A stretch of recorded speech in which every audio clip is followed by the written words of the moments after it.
దేవునికి స్తోత్రం. మీ అందరికీ నా హృదయపూర్వక వందనాలు. ఈ దినము పునరుద్ధాన దినం. దేవుడు మనకిచ్చిన గొప్ప రక్షణ దినం కాబట్టి మనమందరం కూడా దేవునికి ఇంపైన సువాసనగా ఉండి దేవుని ఆత్మతో సత్యంతో ఆరాధించాలి. మన అతిక్రమములు తప్పులను ఒప్పుకొని వదిలేసి పరిశుద్ధులుగా చేయబడి మరి పరిశుద్ధ అలంకారాలు ధరించుకొని పరిశుద్ధుడైన దేవుని ఆత్మతో సత్యంతో ఆరాధించండి.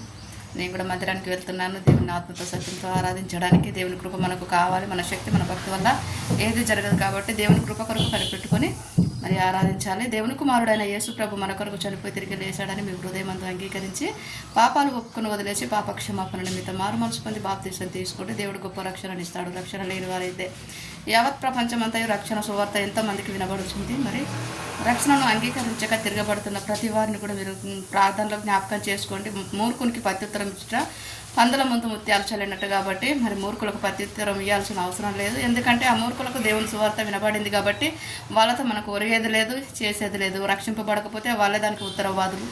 మరి మనం దేవుడు చెప్పిన పని మనం చేస్తున్నాం. దేవుడిచ్చే జీతం మనం పుచ్చుకోవాలి. ఎక్కడి నుండి మనకి ఏది కలగదు. మన పరిశుద్ధతను మనం కాపాడుకోవాలి. మరి పిచ్చోడి చేతుల రాయి కాబట్టి వాడు ఏది మాట్లాడితే మనం దానికి ప్రత్యుత్తరం ఇవ్వడం వల్ల మన నోరు మలినం చేసుకోవడం తప్ప ఏం లేదు. వాళ్ళు ఎందుకంటే అని దేవుని స్వహస్తాలతో ఎంతమంది అయితే చేయబడ్డారో వారందరూ కూడా మరి దేవునికి ఇష్టమైన పిల్లలే. వాళ్ళని రక్షించుకోవడానికి దేవుడు మాత్రమే చేయగలడు. మనం సువార్తను మాత్రమే ప్రకటించగలము. వాడు గొర్రె అన్నంత మాత్రాన మనం బాధపడాల్సిన అవసరం లేదు. వాడు కూడా గొర్రె, ఎందుకంటే వాడు కూడా మన గొర్రె. కాబట్టి గొర్రె అంటే ఎలా గొర్రె అనుకుంటున్నారా? ప్రతి ఒక్క మనుషుడు దేవుని స్వహస్తాలతో చేయబడిన వాడు కాబట్టి వాడు గొర్రె.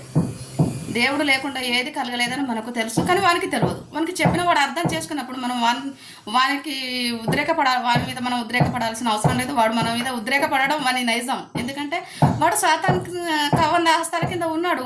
సాతాన్ కూడా వాడిని కట్టేసుకున్నాడు కాబట్టి వాడు అలాగే మాట్లాడతాడు. ఇప్పుడు మన లోకరీతిగా మనం మూవీలు కూడా చూసి వచ్చాము. సినిమాలలో ఎలా ఉంటుంది? ఫస్ట్ విలన్ వచ్చి ఫుల్ ఫైట్ చేస్తాడు, లాస్ట్కి ఏమైతుంది హీరో వచ్చి ఇరగదిస్తాడు. లాస్ట్కి హీరోదే కదా పరలోక రాజ్యం ఇక్కడ కట్టబడుతుంది. కాబట్టి ఆ విషయంలో మనం మనసులో తను ఇది చేయాల్సిన అవసరం లేదు. ఉద్రేకపరిచే దురాత్మ శక్తులన్నింటినీ మన పాదముల కింద శీఘ్రంగా చితకదొక్కే ప్రార్థన చేయాలి. కాబట్టి వాళ్ళను ప్రేమించినట్లయితే మనం ప్రార్థన చేసి రక్షణలోనికి నడిపించాలి. కానీ వాళ్ళు అలాంటి స్వభావం కలిగి చెడ్డ స్వభావం కలిగి మాట్లాడుతున్నప్పుడు వాళ్ళ చెడ్డ స్వభావాన్ని మనం లక్ష్య పెట్టాల్సిన అవసరం లేదు. మన దేవుని రూపం వాళ్ళలో ఉన్నది కాబట్టి ఆ రూపాన్ని మాత్రమే ప్రేమించి గౌరవించి మాట్లాడడం వరకే. వాళ్ళు ఏది మాట్లాడితే గంతవరకు ఊహనాలు వెళ్ళిపోవాలి, అంతవరకే. కానీ వాళ్ళని ప్రేమిస్తే మనం ప్రార్థన చేద్దాం, లేకపోతే అనవసరం వాళ్ళ గురించి. మనకు వాళ్ళు నమ్ముకుంటే నమ్మకపోతే మనకే వస్తుందండి. నమ్ముకుంటే అంత దేవునికి మహిమ, వానికి రక్షణ, వానికి నిత్యరాజ్యం దొరుకుతుంది.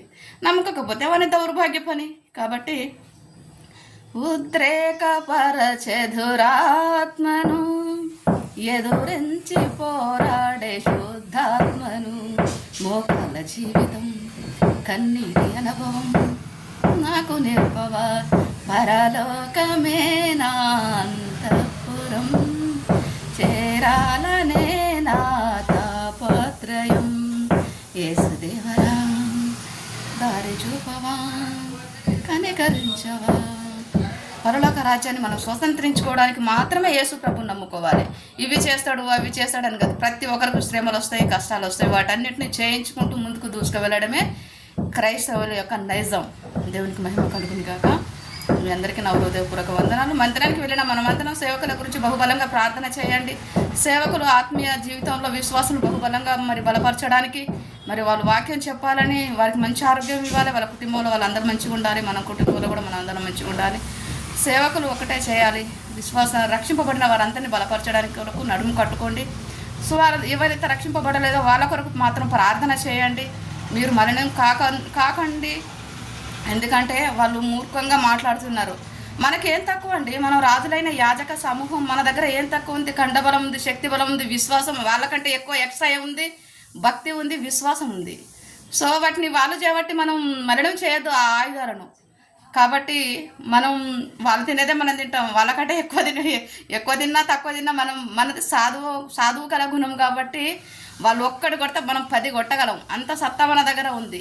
ఇంత సర్వశక్తి కలిగిన దేవుడు మనలో ఉండగా మనం వాళ్ళకు భయపడాల్సిన, వాళ్ళకు రెస్పాండ్ అవ్వాల్సిన అవసరమే లేదు అసలు. వాళ్ళు మర్యాద కొద్దీ మంచి మనస్సాక్షి కలిగి విరిగి నలిగిన హృదయం కలిగి మన దగ్గరికి వచ్చినప్పుడు దేవుని ముత్యాలను, దేవుడి మాటలనే ముత్యాలను వాళ్ళకు ఇవ్వడం మంచిది. మూర్ఖునికి ప్రత్యుత్తరం ఇచ్చుట పందుల ముందు ముత్యాలు చల్లినట్టు. సో ఇవి గుర్తు చేసుకొని మన విశ్వాసం మరి సేవకుల గురించి ప్రార్థన చేసి మనమందరం కూడా మన కుటుంబాల గురించి కూడా ప్రార్థన చేసి దేవుళ్ళు స్థిరంగా ఉండి దేవుడి ఇచ్చిన పరలోక రాజ్యాన్ని స్వతంత్రించుకుందాం. దేవుడికి మహిమ కలుగును గాక. మీ అందరికీ నా హృదయపూర్వక వందనములు. Thank you Jesus. Praise the lord.